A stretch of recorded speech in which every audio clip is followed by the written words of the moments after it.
मनु की धारणा को रखते हुए बतलाया था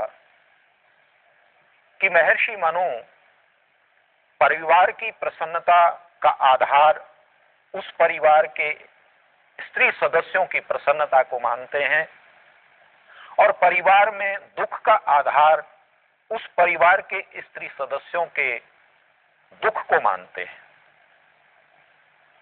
इसका कारण भी मनोवैज्ञानिक कारण है। स्त्री घर का आधार होती है और आधार ही अगर शोकग्रस्त होगा तो उस परिवार में प्रसन्नता नहीं हो सकती। परिवार का जो मूलभूत आधार है वह प्रसन्न होगा तो परिवार में प्रसन्नता का वातावरण बनेगा। इसी मनोवैज्ञानिक कारण को आधार मान करके मनु ने मनुस्मृति में ये विधान किए हैं और वो निर्देश देते हैं, स्त्रियाम तु रोचमानायाम सर्वम तद रोचते कुलम यस्याम तस्याम त्वरोचमानायाम सर्वमेव न रोचते। कहते हैं, क्यों मैं ये निर्देश दे रहा हूं, क्यों मैं ये उपदेश दे रहा हूं कि स्त्रियों के सत्कार और सम्मान का ध्यान रखना चाहिए, उनकी प्रसन्नता का ध्यान रखना चाहिए परिवार में और समाज में? क्योंकि इसका एक कारण है कि जिस परिवार और जिस समाज में स्त्रियां प्रसन्न रहेंगी वहां पर वो सारा का सारा कुल प्रसन्नता के वातावरण से व्याप्त रहेगा। वहां प्रसन्नता का वातावरण होगा उस कुल में। तस्याम त्वरोचमानायाम, और यदि वह पत्नी या परिवार के स्त्री सदस्य अप्रसन्न हैं किसी कलह के कारण से, किसी यातना के कारण से, किसी और कष्ट के कारण से वे अप्रसन्न रहते हैं, तो निश्चित रूप से जानिए कि उस परिवार में कभी भी प्रसन्नता नहीं रह सकती। प्रसन्नता वहां पर स्थिर रूप से नहीं आ सकती। इसलिए मनु कहते हैं कि मैं ये निर्देश इसलिए दे रहा हूं कि परिवार की प्रसन्नता का आधार स्त्री सदस्य होते हैं, उन्हीं से परिवार बनता है, वही वास्तविक घर होते हैं। इसलिए उनकी प्रसन्नता का ध्यान पुरुषों को रखना चाहिए, उनके आदर और सत्कार का ध्यान पुरुषों को रखना चाहिए। आगे भी कहते हैं, तस्मादेताः सदा पूज्याः भूषणाच्छादनाशनैः भूतिकामैः नरैः नित्यं सत्कारेषु उत्सवेषु च।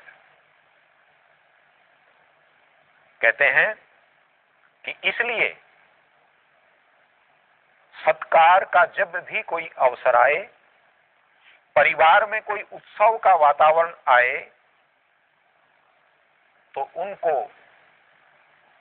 आभूषण आदि की पूर्ति करने के लिए, उनको वस्त्र आदि की पूर्ति करने के लिए, उनके खान पान आदि का ध्यान परिवार के पुरुष सदस्यों को रखना चाहिए। भूति कामई ही नरई ही नित्यम, जो लोग अपना कल्याण चाहते हैं, जो अपने गृहस्थ की सफलता चाहते हैं, जो अपने कार्यों के पारिवारिक कार्यों की सफलता चाहते हैं, ऐसी इच्छा रखने वाले व्यक्तियों को चाहिए कि ऐसे अवसरों पर उनका आभूषणों से, वस्त्रों से, भोजन आदि से उनका सत्कार करें। निश्चय ही इस प्रकार सत्कार करने से स्त्रियों का जो मन है वो आह्लादित रहेगा, प्रसन्न रहेगा, और वो प्रसन्न रहेंगी तो परिवार प्रसन्न रहेगा। यहां यह शब्द विचारणीय है। भूति कामयी नरई नित्यम। कुछ ऐसे अदूरदर्शी लोग होते हैं, कुछ ऐसे दृष्ट लोग होते हैं जो अपनी भावनाओं के वशीभूत रहकर, अपनी दुर्भावनाओं के वशीभूत रहकर या तो अपना पुरुषत्व बनाए रखना चाहते हैं अथवा परिवार के प्रति लापरवाही बरतते हैं। तो ऐसे लोग परिवार के कल्याण की कामना करने वाले नहीं होते। ये उन लोगों के लिए बात है जो परिवार के कल्याण की कामना का विचार करते हैं, जो इस बात की चिंता करते हैं कि मेरे परिवार का कल्याण होना चाहिए, मेरे परिवार में सदा सफलता मिलनी चाहिए, मेरे परिवार को प्रगति करनी चाहिए, मेरे परिवार को उन्नति करनी चाहिए। तो ऐसे जो विचारशील लोग हैं उनको क्या करना चाहिए, कैसा स्त्रियों के साथ व्यवहार करना चाहिए, उनके लिए मनु यह निर्देश दे रहे हैं, यह उपदेश दे रहे हैं। एक अन्य श्लोक में पितृभिः भ्रातृभिश्चैताः पतिभिर्देवरैस्तथा पूज्याः भूषयितव्याश्च बहुकल्याणमीप्सुभिः। जो अपने जीवन का और अपने परिवार का, अपने संतानों का कल्याण चाहते हैं, ऐसे परिवार के पुरुष सदस्यों को, पिता को, भाई को, पति को, देवर को, सभी को यह चाहिए कि उनका ये कर्तव्य है कि वे सभी अवसरों पर स्त्रियों को आभूषण और वस्त्र आदि से सुभूषित करें और उनका सम्मान करें, उनके सम्मान का सदा ध्यान रखें।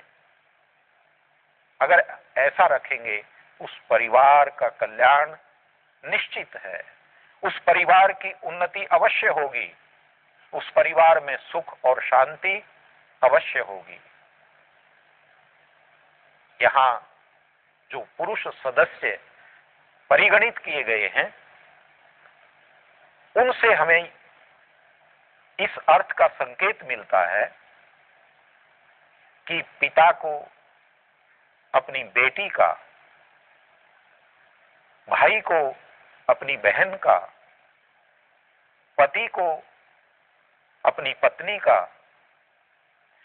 देवर अर्थात पति के छोटे बड़े जो भाई हैं उनको अपनी छोटी बड़ी भाभियों का, पुत्र को अपनी माता का, उनके आभूषण, उनके वस्त्र, उनके खान पान और उनके सम्मान का ध्यान रखना चाहिए। ये उनका कर्तव्य है। जैसा कि मैंने आपको अपनी चर्चा में कहा है कि स्त्रियों के सत्कार से अभिप्राय केवल पत्नी के सत्कार मात्र से नहीं है। स्त्री मात्र के सत्कार की बात मनु यहां कहना चाहते हैं। बेटी, बहन, पत्नी, भाभी, माता, दादी, जिस रूप में भी स्त्री सदस्य हमारे परिवार में स्थित है, वर्तमान है, रहता है, उसी रूप में उनको सम्मान देने की बात मनु करते हैं। इसका अभिप्राय यह है कि पूरे वर्ग को सम्मान देने की बात मनु ने की है। इससे बढ़कर के सम्मान देने की भावना किस शास्त्रकार की हो सकती है?